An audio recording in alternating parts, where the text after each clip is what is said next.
Well, it's a big day today. It's the end of an era at Tata Sons as N Chandra writes that he will not seek reappointment as chairman, bringing 6 months of uncertainty over his extension to an end. Chandra says the Sir Rabji Tata Trust and Sir Ratan Tata Trust had unanimously recommended a 5-year extension, which was also backed by the Tata Sons Nomination and Remuneration Committee and the board.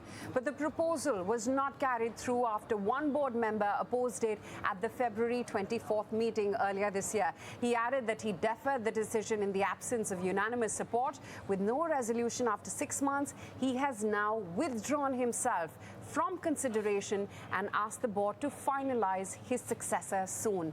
N Chandra has spent 40 years with the Tata Group and has led Tata Sons since 2017. His exit, of course, comes as the group executes across major semiconductors, electronics, aviation and automobiles. Tata stocks have reacted very negatively today, with TCS, Tata Motors passenger vehicle, Tata Consumer and Tata Steel all closing lower for the day. The immediate focus, of course, Sajid, I guess now shifts to succession at Tata Sons, with major strategic projects at very, very critical stages. The big question is, in fact, now I guess, is who is going to succeed N Chandrasekaran, and why his extension failed to secure that unanimous board support despite backing from the Tata Trust. And to understand what's next for the group and who can fill in Chandra's very large shoes, let me now welcome on board Suhel Seth, a long-time Tata Group associate. Suhel, welcome to ET Now. Thank you so much for your time today. N Chandra, Suhel, spent 40 years at the Tata Group and 8 leading Tata Sons. How do you assess his tenure, and what, according to you, will be that one decision that he's going to be remembered for? I think Chandra has been an exceptional Tata lifer. There's no question. An exceptional Tata lifer. Tata is in his DNA. He was Mr. Tata's pick, the Tata Sons board's pick in 2017. No question. I think the question you asked is, what will he be remembered for? He will certainly be remembered for something that he said and started to implement, the One Tata. He will be remembered for that for sure. He was an exceptional head of TCS following Mr. Ramdarai. I mean, a lot of people are making a huge shindig about this. I'm not, it's way above my pay grade to say what has happened. It's his decision. The reality is as follows. In July 2025, the trustees of the Tata Trusts said that we should extend the chairman of Tata Sons' tenure. Okay. In February 24, 2026, the nominees of the Tata Trusts, who were present at the Tata Sons board meeting, raised some issues. It's all in the public domain. It's nothing that I know privately that you don't know or your colleague doesn't know. Those issues, centered around 3 areas. Number one, what is the business plan ahead for hemorrhaging the losses? Number 2, what are the issues that we must take on board? I mean, they must take on board in order to stem the losses. And Chandra at that point in time, as his statement very accurately reflects, Chandra at that time said, I do not want to extend or have my term extended if it's not unanimous. That is a Tata credo. That's how Tata people behave. They behave with dignity, with decency, as Chandra has. Now comes the next point. What will happen in terms of the succession? Look, let's reevaluate Tata Sons, okay, in a manner of speaking. The chairman of Tata Sons is the Bhishma Pitama. He's the guiding force. He's the person who sets direction. He is basically the moral compass of the group, which Chandra was and will remain till his term ends. The operating companies have always operated independently. They have their own boards. They're answerable to their own set of shareholders. So I don't see all this thing, oh my God, shares have come down, this has happened, that has happened. The problem with us is we're too quick to panic where there is no need of any panic. It's the same panic that I saw on the evening of October 24, 2016, when Cyrus Mistry was asked by Tata Sons board to step down because they had lost confidence in him. And everyone asked the same questions, my dear. You also asked the same question. What's going to happen? Who will take over? Chandra took over.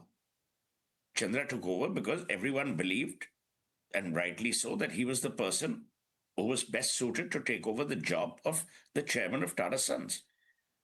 And I will say one thing about Chandra. I don't care about the surround sound, blah, blah, blah. It is personal dealings, in the way he comes across, in the manner in which he believes in the Tata Credo. I'd give him 11 on 10. That's the reality. Now, you can make what you want of it. You can create controversies where none exist. And I think, what he said, and let me tell you, it's not an easy job, yeah. It's a stressful job. To head Tata Sons is like almost heading, about 17 states clubbed together. And no, he wants to leave. He believes that, it should have been unanimous. And people are, quick to jump the gun saying, oh, this person is fighting versus that person is fighting. We have made dead people fight in this country, yeah? Nehru versus Patel. So, this is not unique. So, my view would be, let's calm down. This is an inflection point in the Tata Group, and the Tata Group has seen many such inflection points. When R&D took over from GRD, everyone said, oh, how will R&D manage? What will happen to the satraps? When the satraps were asked to, step off because of age and, tenure, everyone said, oh my God, Tata Steel is finished. Narendran is doing a superb job. Before him, Nerurkar, before him, Muthuraman, before him, Dr. Irani. And then there was Rusi. Everyone said, oh my God, Tata Chemicals, finish. If the Darwari Seth is gone, kuch nahi hoga. No, Absolutely. I'm not saying people are indispensable, but I think Chandra, knowing the very little that I know of Chandra, he's been an exceptional leader, exceptional human being. He believes it's time to go, and we must respect that decision, because this is a decision mired in grace and dignity, unlike what his predecessor did when he took the House of Tata to court and had articles planted. You and I were both witness to that. October 24 at 11:45, Nitin Noria and R&D walk into his room, and the next day a 9-page letter goes out to the media. We weren't born yesterday, my dear. So everyone knows what was going on. And I'm telling you, I completely second that, Suhel, and I know that the script has... Noel Tata is a decent human being.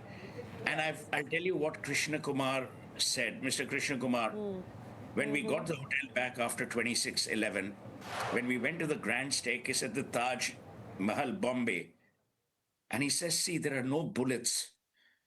There are bullets around the founder's bust, but there are no bullets at the founder. The founder continues to bless this group as he will. So I'm saying, calm down. I know TRPs are important, news cycles are important, but this is a group that has outlived, many groups.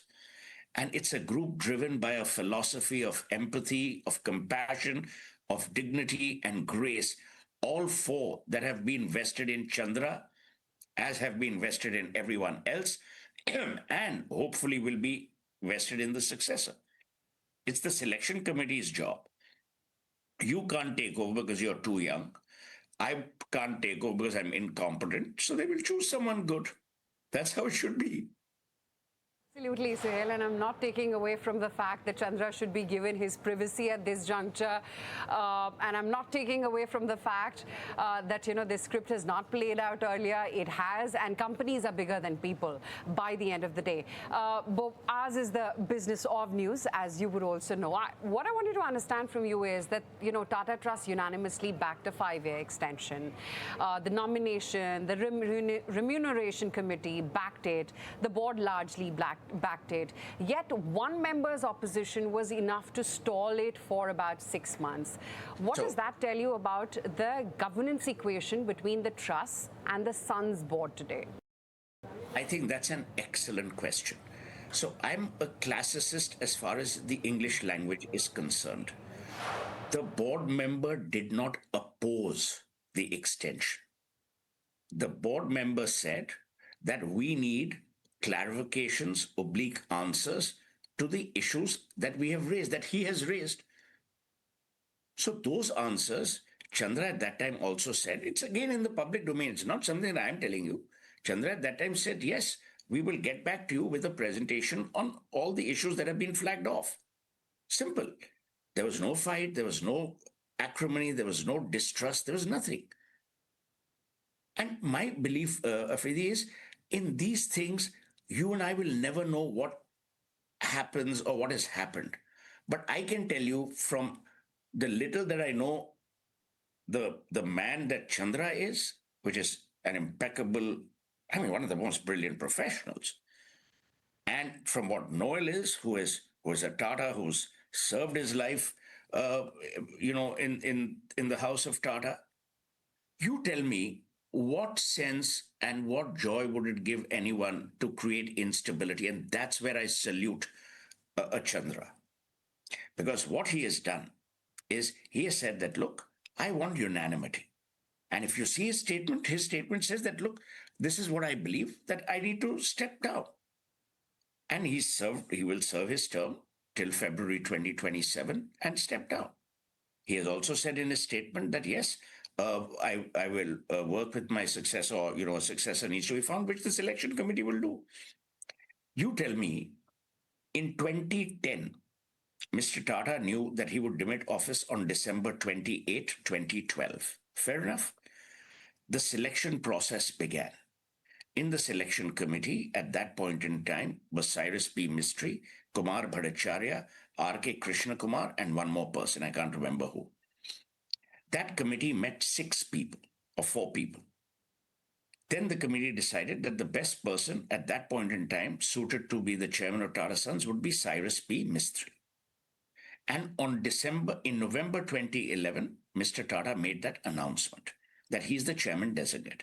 And R&T mentored him from 2011 to December 28, 2012. On December 29, 2012, Cyrus P. Mistry took over as chairman Tata Sons. From December 29, 2012 to Monday, October 24, 2016, R&T never stepped into Bombay House. Never. Even though he was chairman emeritus, even though he was invited for every meeting. This is why I'm saying, Afridi, this is a different kind of group. They're different kind of people. They're cut from the cloth of decency, dignity, and empathy. To compare this to any other would, to my mind, be doing a disservice to the House of Tata. That's what I think. Absolutely, I understand. But the business fraternity, Suhel, would wonder right now that the group is mid-flight on semiconductors, on EVs, on aviation, and Air India's turnaround, which has been a big overhang. All Chandra-led bets, right? I mean, how much continuity risk does this leadership vacuum sort of create for these projects in the near term?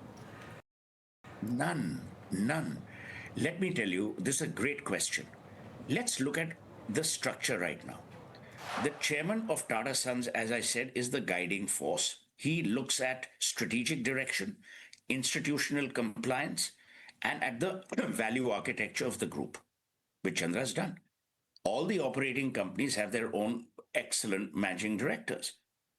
They all have independent boards. Air India is a subsidiary of Tata Sons because of the fund infusion that it needs, blah, blah, blah. And that's how it is. I mean, Chandra is not flying an aircraft. And please remember, for all the people who say Air India this, Air India that, yes, there are blips. There are blips with every airline. No one engineers, as sad and horrific as it is, no one engineers a crash. No one wants consumer discomfort. No one. And steps are being taken. I fly more than most people do. And I'm seeing a new Air India. Is everything perfect? It isn't. There is no such thing as a perfect storm. So let's also stop bashing Air India. In our country, it's easy. Oh, this dal was ill cooked. Oh, sorry, this was not right. ठीक है. Look at the other airlines. I mean, other than two or three, the aviation business in the world is in a state of flux. Did Chandra or Noel Tata engineer the West Asia crisis? No. We had an insane man occupying the White House who did, which sent fuel prices spiking. Did the board of Tata Sons engineer an issue between India and Pakistan? No. Those jokers in Pakistan do not allow us to fly over their airspace, which means the routing is long, which means greater fuel consumption. These are real issues, Afridi. I'm not trying to defend anyone, but these are real issues. To then say, oh, everything is wrong, nothing is working. No. Look at the statement Noel Tata made, qua the Tata Trust, about 5 days ago, where he said that Tata Trust wants to invest more and more in educational institutions and healthcare, something that R&T started with great flourish. I'm telling you, we are today on August the 12th, 2026. Let's revisit on August the 12th, 2027, and you will then see for yourself the stability, the decency, and the dignity with which the House of Tata act. There will But be since no we're issue. talking about, right, since we're talking about the way forward here, Suhel, succession at Tata Sons has always been sort of fraught with a lot of fragility. I mean, Cyrus Mistri's exit still looms large, right? And we're still bringing it up. What should the board at this juncture prioritize this time to try and avoid a repeat of that boardroom battle playing out in public? I don't think the Cyrus Mistry era will repeat itself. I mean, God bless his soul, he's no longer with us. So I don't think that'll happen. And that is quite evident from the statement of Chandra's. Number two, you asked a very valid question. What happens to succession? Succession in this country is a malaise. We all believe we are immortal, and it is no one's fault. It is not Chandra's fault. It is not Noel's fault. The board of Tata Sons is also not at fault. They will do what they feel is right. Please remember, the Tata Sons board today has some, senior heavy hitters. So, and they're a responsible board, as all boards at that level of that order need to be. So I'm not worried. Now, let me tell you, and this has nothing to do with the Tatas. This is a total segue that I'm doing. The other problem in India is if you announce your successor, no one gives a toss about the incumbent. They all run after the successor. So I think what is happening is good. It's stable. It's created stability. I don't care about the stock market. The stock market, you know this better. I don't even understand the stock market. The stock market has its own peculiar behavior of deciding life. Let them. We are worried It about always plays on emotions. But Suhel, if I were stock market to is interrupt you and I you know, there. yeah. Stock market is led by 10 brokers. You guys know this deal, yeah. Why do you think I've never invested in stocks? I'm happy with FDs. It's a riot out there. Due respect to them. So I'm not bothered about the stock market. My worry is No, nor am I. It's always playing up on emotions, but I understand that. So if you were advising the trust today, Suhel, would you look for an insider who's been groomed within the system, or is this the moment for the Tata Group to bring in outside leadership to try and break from the past? I don't know. It's A, way above my pay grade. B, I'm not competent. But I will only leave you with one thought, which troubled R&T, which troubled everyone at that point in time. It was the same insider-outsider debate. And the reason why they chose Cyrus was already on the board of Tata Sons from 2006. He knew the company. He knew the DNA. It's another matter what he did with it. And I don't want to go there. That's unfair because he's not amongst us. But the reality is, we don't know. And I'm no one to advise anyone because A, it's a decision that the board will take. It's a decision that the board will take based on the representation of the shareholders, of which Tata Trust is the largest. And I think I'm not trying to I'm not trying to deflect here. Please remember, I've never deflected and I won't. I genuinely believe, having seen the group from January 1990, before either of you were born, I can tell you, Afridi, it will all pan out well. There will be a lot of discussion, a lot of news shows, a lot of this, a lot of that. Articles will be written by people who have no clue about what they're writing. It'll all play out. But mark my words, you will see the House of Tata run the same course of decency, dignity, grace, and empathy as it always has. There's something special about this group. There's something special about the spirit that guides it. There's something special about every employee who works there. People don't work at Tata for a salary. They work at Tata for validation of humanity. That's the difference between Tata and anyone else. And I'm not dissing other Absolutely. groups. I'm just saying there's a certain, you know, I don't know, I hope you're from Lucknow. There's a certain tehzeeb, there's a certain terao, and there's a certain grace, all of which we are losing in all this rush in our lives. See, in Bengali, there's a saying, ki জীবনে কিচ্ছু হয় না যদি আপনি চান না আর আপনি যা চান ওটাই হবে means nothing happens that you don't want and what you want will happen. Grace, dignity, empathy, and dignity will not leave the house of Tata. Never. On that very dignified note, though I'm not from Lucknow, much from Delhi, but we will keep that discussion for another day. So he'll say thank you so much for your time today on ET Now. Thank you so much. Thank you, Afridi. Thank you, Sajeev. Why didn't you let him speak, poor chap? Because you asked to speak with me, that's why. But anyway, But good you. chatting with you. Thank you. And I'm glad that ET has had this discussion because it needs to be had. People need to know, Yeah. but people also need to know that everyone is staying the course and steering a very stable ship. Yeah, absolutely. But thank you, as always, for chatting with us. And I guess that